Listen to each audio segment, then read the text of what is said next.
Oh, I got to turn those lights on. Hold on a second. I forgot to do that. Here we go. All right, there you go. Voila. Let's get that turned back up. It's Illinois in Focus Daily. I'm Greg Bishop, live with you each and every weekday morning here, giving you what you need to know to start your day. Of course, the Illinois legislature in session, and that means you've got a lot of activity that's going on. They didn't really pass any bills yesterday. They did pass a ton of resolutions in the Illinois House. Funny little anecdote there I might try to pull up just to kind of show what it's like to watch the Illinois House. But we got some stuff to tackle today, including just a review of some of the conversations yesterday, including an adverse audit against the Illinois Department of Natural Resources. 37 different findings there. So we'll hear a little bit about that. We'll also hear about an effort to hashtag stop the hate. You had some Democrats come out yesterday saying that the anti-Semitism across the country and in Illinois needs to be addressed, and there needs to be compassion. All of this after two individuals were gunned down in Washington, D.C. outside the Israeli they were Israeli embassy members, and outside an Israeli event, and that individual who's accused of killing those two, it was from Chicago, and it's obviously sparked a lot of conversation around that issue. So we may tackle that as well. But coming up, we got to get to the latest in Second Amendment news. You've got the Senate Bill 8 advancing out of a House committee.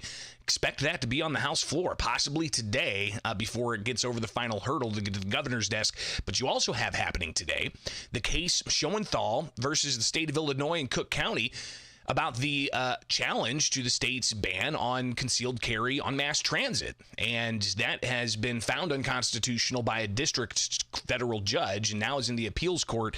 And they have oral arguments set for today, 9:30. I believe it will be streaming on the U.S. Circuit Court 7th Appeals Court YouTube page. The U.S. Appeals Court 7th District. Either way, you'll be able to find that, and you can tune in today as well. So that's what we're going to be tackling today. It is Illinois in Focus Daily. Always appreciate you guys being with us, and don't forget you can join the live chat where there's a lively conversation with a ton of regulars tuning in each and every weekday morning to get the latest of what's going on in Illinois.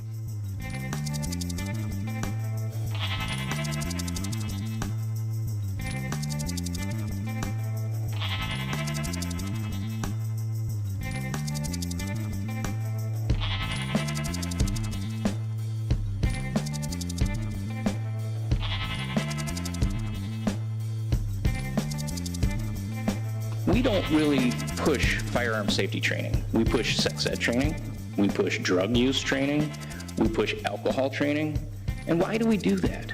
We do that to protect our kids. But we don't allow firearm safety training. That's just some of what was said yesterday during a House Gun Violence Prevention Committee at the Illinois State Capitol, where they did ultimately advance a bill to require safe gun storage, despite it having 6-1 individuals filing in opposition to it. It's Illinois in Focus Daily. I'm Greg Bishop. Also today, for this Wednesday, you've got an appeals court hearing on the challenge against Illinois' prohibition of carrying concealed firearms on mass transit. The district court has deemed that unconstitutional, and the appeals court is hearing that challenge today. So big things happening in that space. This is Illinois in Focus Daily. You can get this podcast where you get podcasts. Just search Illinois in Focus. You can also get headlines at thecentersquare.com. newswire.com. We're a free newswire service. You can get the newsletter in your inbox each and every weekday morning with some of the headlines, but also right here with YouTube, the center square. You can like, subscribe, hit that notification bell, and wake up with us for the live show. So let's get to it. Yesterday, the Illinois House Gun Violence Prevention Committee met to deal with Senate Bill 8. Senate Bill 8 has already passed the Senate. So now it's in the House. It had to pass through a committee before it gets on the House floor. And that exactly is what happened yesterday. It passed a House committee. Let's hear from the sponsor of the measure, State Representative Maura Hirschauer, a Democrat from Batavia, talking about one aspect of the measure, and that is the requirement for safe storage. To provide that it is unlawful for any person to store or leave a firearm if they know or reasonably should know that a minor is likely to gain access, and again, a minor is 18 and under in this bill, unless the firearm is secured by a device or a mechanism other than the firearm safety designed to render it temporarily inoperable. An example of this is a cable lock or placed, which is my preference and best practice, placed in a securely locked box or container. So Hirschauer laying that out, that you have to have it in a lockbox or a container of some kind, or rather a cable lock.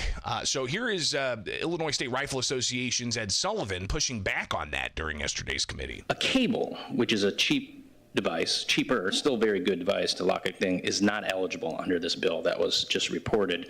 You have to have a locked container. Now, Hirschauer said that's not true, that it does allow for a cable lock.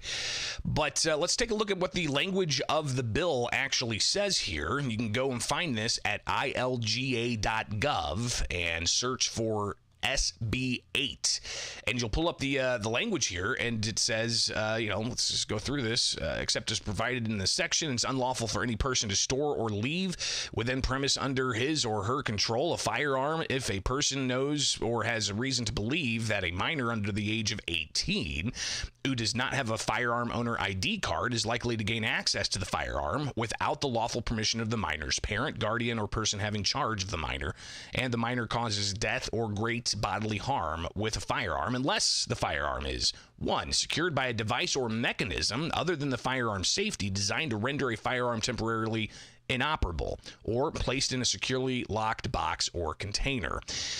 So could it possibly be interpreted that a cable lock is something that a mechanism that could temporarily make a firearm inoperable? I guess we'll leave that up to interpretation. But the back and forth went on, because Senate Bill 8 also essentially says that you can't have a firearm outside of a locked case or operable if there's somebody who's not allowed to have a FOID card or is a, quote, prohibited person to have a FOID card. What is a prohibited person?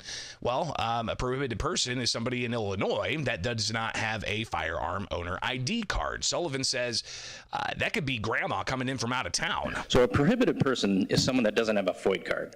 Under Senate Bill 8, Amendment number 3, they did say that if you were otherwise eligible for a FOID card, then that does not apply to you.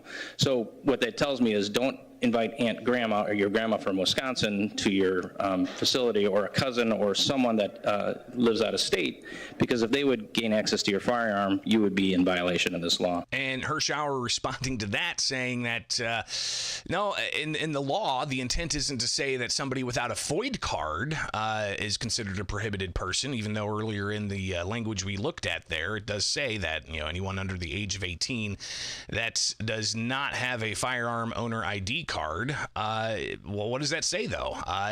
Hirschauer fights back with what she says is a misrepresentation by Sullivan. A prohibited person under this bill is a person who is not eligible to have a FOID card or not eligible to own a gun under federal law. I personally don't have a FOID card. That does not make me a prohibited person. I am eligible to to apply and be granted a FOID card, or I'm eligible under federal law. So that was a misrepresentation. The debate went on from there in the House Gun Violence Prevention Committee, where Hirschauer was asked by State Representative Patrick Windhorst a variety of things about, for instance, the legality of this and would it stand muster to U.S. Supreme Court precedents under Heller, under Bruen, and in particular under Bruen. She was asked about any historical analogs about requiring safe gun storage. Hirschauer said while she's become more tuned into Revolutionary War era gun regulations, the only thing she could find was about properly storing bulk gunpowder. So she said she couldn't find any historical analog. Well, that opens up the front door right there for a challenge to this law once it does become law, if indeed it gets through the House today or tomorrow or before Saturday and on the governor's desk for him to sign.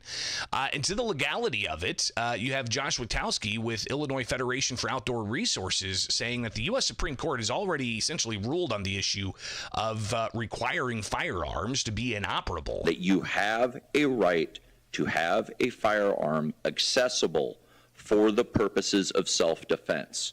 It dealt specifically with a law that required the firearms to be locked up or inaccessible via trigger lock or cable lock, just as we are dealing with here. It stated that that firearm not being accessible for self-defense is a violation of Second Amendment rights. Again, another avenue that I'm sure the Second Amendment advocates are going to use in order to challenge this if it indeed becomes law. But the safe gun storage aspect is just one aspect of this. Another aspect is it shortens the required time frame for people to report lost and stolen firearms to local authorities. So right now, I think it's 72 hours. They want to shorten that to 48 hours. It also has some elements in there. If somebody is, steals a gun and it's not reported within 48 hours, and then that firearm is used by a third party to commit a crime, that the original owner of the firearm could be held liable. Again, something else that was approximate cause, I think was the terminology they used to say that that's just silly to charge somebody for the actions of somebody else, especially when they're the victim of having property theft. Hirschauer lays out what could possibly happen, though, if somebody doesn't report a lost or stolen firearm within the 48-hour time frame. Under this section, the Illinois State Police may revoke a firearm after a second or subsequent violation of failing to report a lost or stolen firearm. I think she meant to say revoke a firearm owner ID card, the FOID card. So on a second offense of not reporting lost or stolen firearms, then you could have that.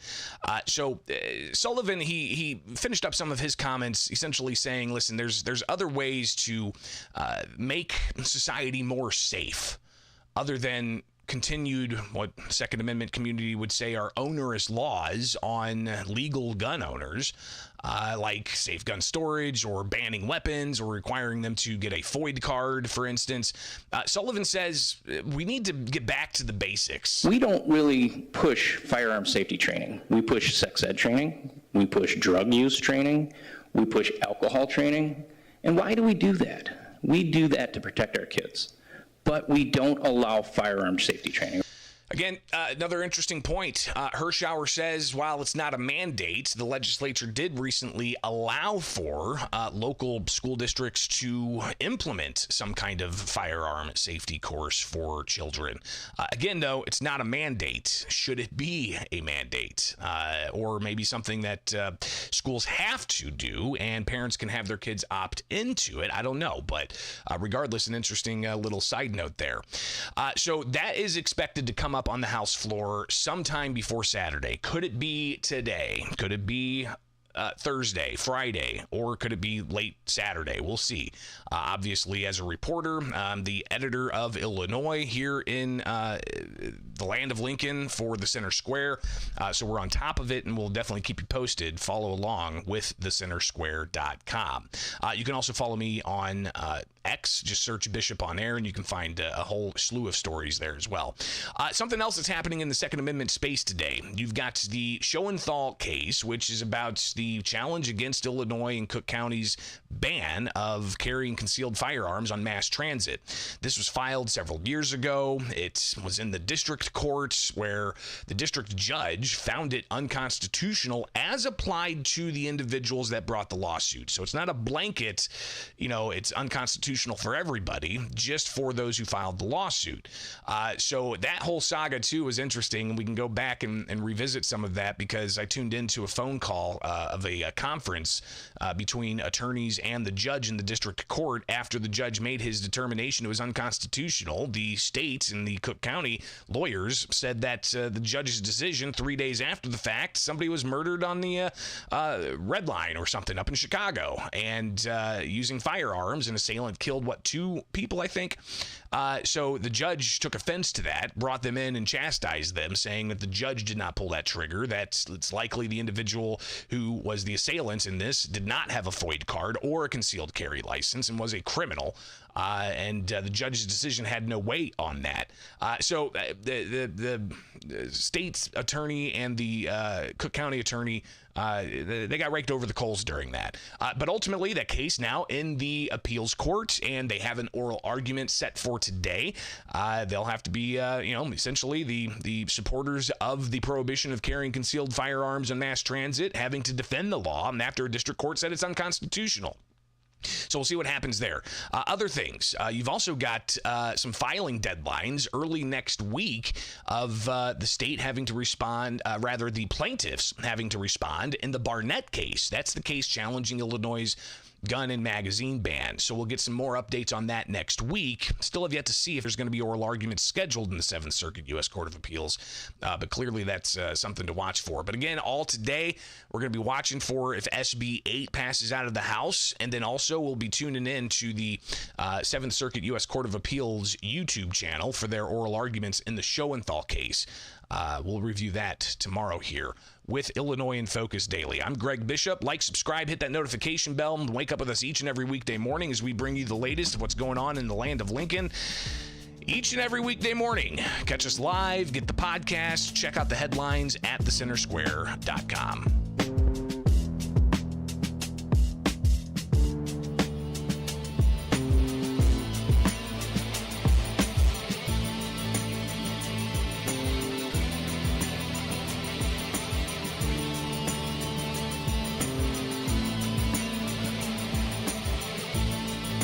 I look forward to the 31st. I think that it won't be everything that we want, but I think we'll be doing our best to protect the needs of the people, unlike Republicans. That's State Representative LaShawn Ford yesterday after a Democrat caucus where they go behind closed doors and talk about a variety of things, saying, hey, can't wait for May 31st. But is that going to be the end of this? We're getting some rumors around the Capitol that they could have to come back this summer to deal with what's going on in Washington, D.C., and how it will impact a state like Illinois. It's Illinois in Focus. I'm Greg Bishop. Like, subscribe, hit that notification bell, and wake up with us each and every weekday morning as we bring you what's happening in the land of Lincoln. So yesterday, the Illinois House and Senate were in session.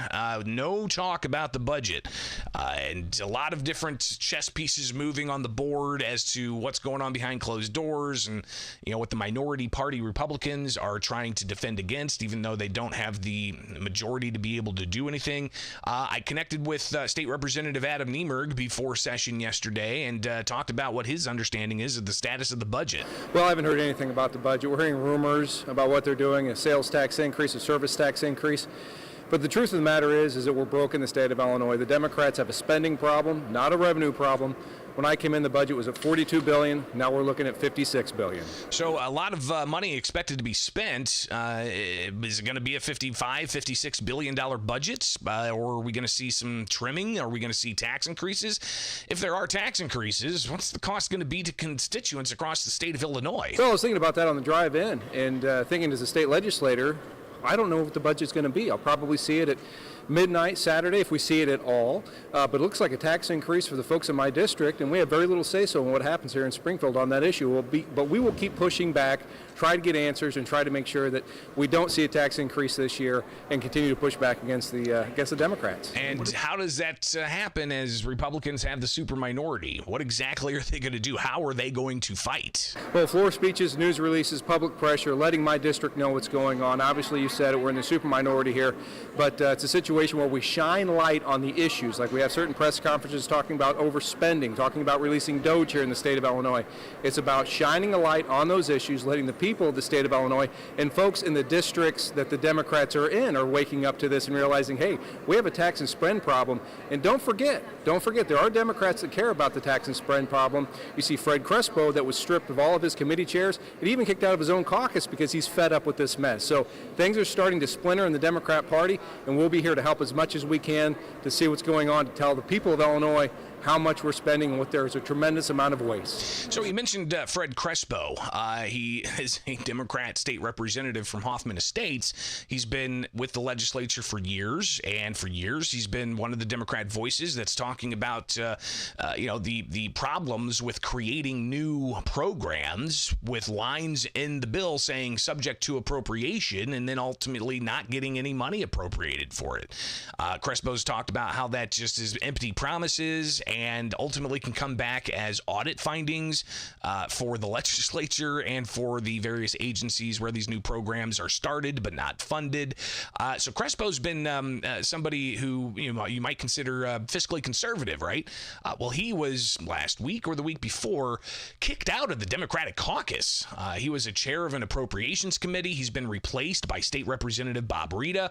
Yesterday, during a legislative audit commission, which we'll actually touch on here in a moment, he was replaced as the co-chair for that bipartisan committee as well, and State Representative Bob Rita put in there. I've been trying to connect with Fred Crespo. I hope to connect with him at the Capitol today. We'll see if we can make that happen, and I'll share his comments with you. But Niemerg, State Representative Adam Niemerg, who we're hearing from now, praised Fred Crespo. Well, it's really a shame because it shows that if anybody wants to talk about fiscal responsibility on the other side of the aisle, they're ostracized from their own party. It shows that the radical left is really in control of the mechanisms of power here in the state of Illinois, and that has to change. So is Crespo possibly going to be a Republican? I don't know. Again, a question I'll ask him once I get to talk with him. I'd love to see Fred become a member of the Republican caucus.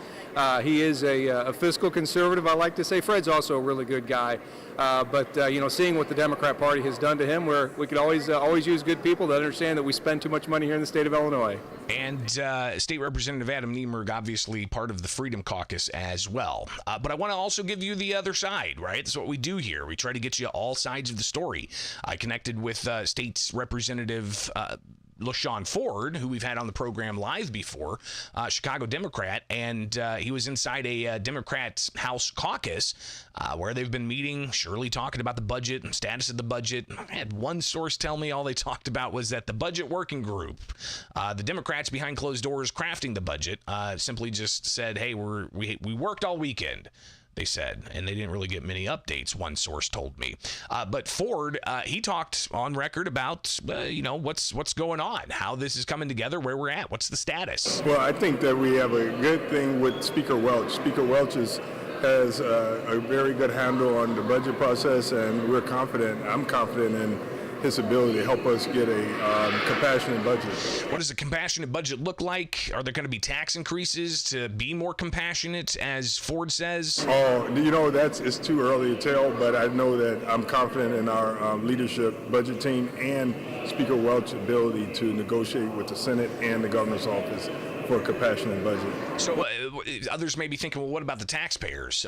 Where's the compassion for them in the states where you've got some of the highest taxes, including property taxes and sales taxes, and you've got the possibility that they're going to tack on a service tax? Something we'll be watching, of course, before the end of the week. We'll find out.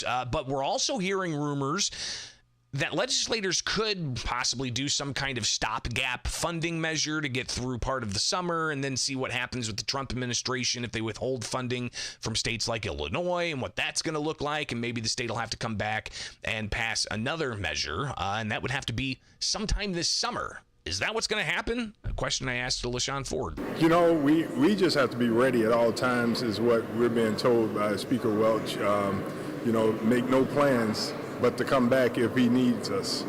And what would trigger that, you think? You know, Washington has us all in a uncertain state. We don't know what's going to happen with the Senate and the House, how they're going to come down on Medicaid and other cuts. So that's what we have to be vigilant of. And as Democrats, you know, we want to support human services and protect, you know, the seniors and the children and all the human services. So we're going to be ready to fight for human rights in Springfield. Again, what does all this look like? The rest of the week, we'll obviously see the budget at some point. Is it going to actually come out today? And then they'll have committee hearings? I don't know. I've been covering the State House now for like 11 years, and it always seems to be the last thing they bring up, and typically on the last day or the second to last day, well, actually on the last day, early in the morning, 2 o'clock in the morning, the House will pass it after a long debate, and then all of a sudden the Senate will come into session at like 10 in the morning, and then they'll pass it, and they'll go home for the summer. All of this obviously last minute without the taxpayers getting a real view of what is in that budget. So we'll be watching all of that. But yesterday at the State House, they also had a whole host of other things going on, including a legislative audit commission. Now, this is a truly bipartisan commission that's equal parts Democrat, equal parts Republican. All right. So you have to have bipartisan support for, say, an audit resolution to pass. They did have this, or at least there may have been a Democrat not there that allowed for Republicans to advance it. But if you recall, the audit of the HBIA and HBIS, that's the Health Benefits for Immigrant Seniors and Adults programs, that showed that taxpayer subsidies for non-citizens to get health care coverage ballooned on $1.6 billion over like 3 years, and there were all kinds of internal reporting errors. So clearly, you know, the Legislative Audit Commission is an important commission. Well, they met yesterday. They meet once a month, and first off, it was revealed that Fred Crespo was no longer the co-chair of the commission, but they heard from a military agency within the state government, and there was some conversation about audit findings. But when you get to the Illinois Department of Natural Resources from yesterday's commission hearing, the audit was not flattering at all. This means that while we obtained sufficient appropriate audit evidence, the misstatements, individually or in the aggregate, were both material and pervasive to the subject matter.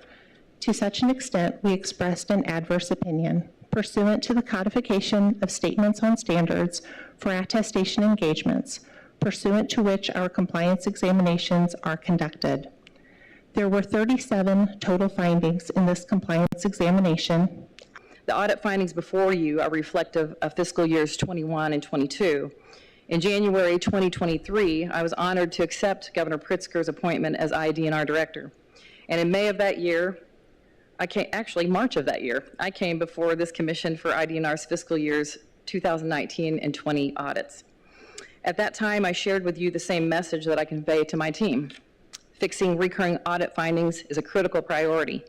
We are committed to ensuring transparency, meeting the rules of compliance, and improving processes. There's some talk in Southern Illinois as we looked at Cahokia Mountains and the Fort Charters, Fort Kaskaskia, and maybe trying to broker into a federal park system and the revenue that could bring in. When you're looking at over $1 billion of deferred maintenance, I don't think we're in a position to be choosy and to be prideful and say, no, these are ours, we're holding on to these. If there's a better way to do it and the federal government can come in, make it a national park, we're open to that conversation. We'll be compliant and helpful. So sometimes these legislative audit commissions don't just share news of audits. There's also some other news items in there as well about, for instance, looking at having the federal government make like Cahokia a national site that's maintained by the federal government and not so much by the state. Maybe that'll shore up some of the financial issues at IDNR.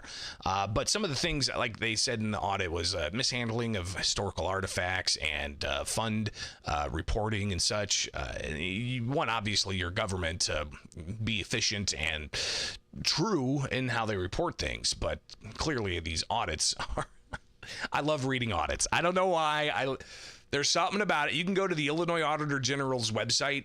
Just look up Illinois Auditor General, and you'll find the audit reports link. And there is just so much reading stuff. If you're into that type of really dense, true revelation of what some government agencies are doing in state of Illinois, definitely read some of those audits. All right, something else, too, before we get out of here. There was some conversation about ending anti-Semitism and hate crimes. You had several state legislators get together yesterday for a news conference led by State Senator Laura Fine, talking about the issue of anti-Semitism and how she's urging people to fight that with compassion for everybody. Anti-Semitism undermines the very fabric of our democracy, dividing communities, normalizing extremism, and giving permission to violence. We must respond with urgency. We need to meet this moment. I know that many people have been silent because they don't know what to say or do. So I offer you a simple charge. The way to push back against hate is to communicate with empathy. We're asking you to join the fight. According to the FBI, 68% of victims of religious hate crimes in 2023 were Jewish, despite Jews making up only 2.4% of the U.S. population. That is why we're asking you today to join the Stop the Hate campaign. We must spread awareness of the scope and impact of anti-Semitism. Right now, we're... So, just some of the things they're talking about at the State House. But again, where's that budget at?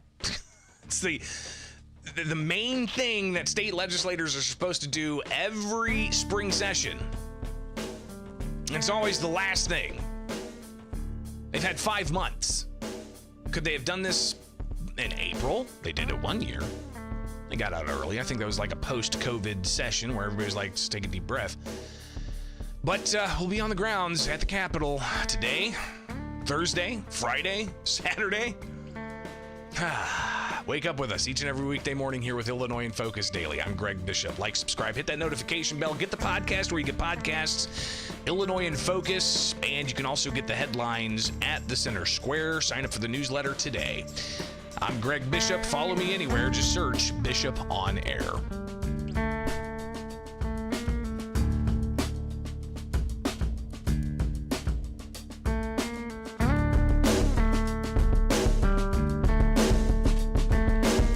Got for you guys today. Got to get back over to the Capitol. Stuff's already popping off.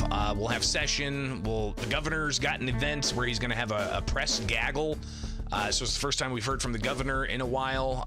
Obviously, the budget's going to be a big question. Obviously, I think there's going to be some political questions as well, especially with the saga that's playing out for the National Democrats following revelations that Biden was not on his game. And the White House seemed to have been run by aides instead of Biden, or maybe possibly run by Hunter Biden or Jill Biden. That's going to be a long storyline. Is the governor going to have to answer questions to that? We'll see. So clearly, there's tons going on today, from the passage of SB 8, potentially, to oral arguments in a challenged gun laws, to the governor speaking. A lot to tackle and unpack. So join us tomorrow. We'll do it. All right. I'm Greg Bishop. Have a great day. Get headlines at thecentersquare.com.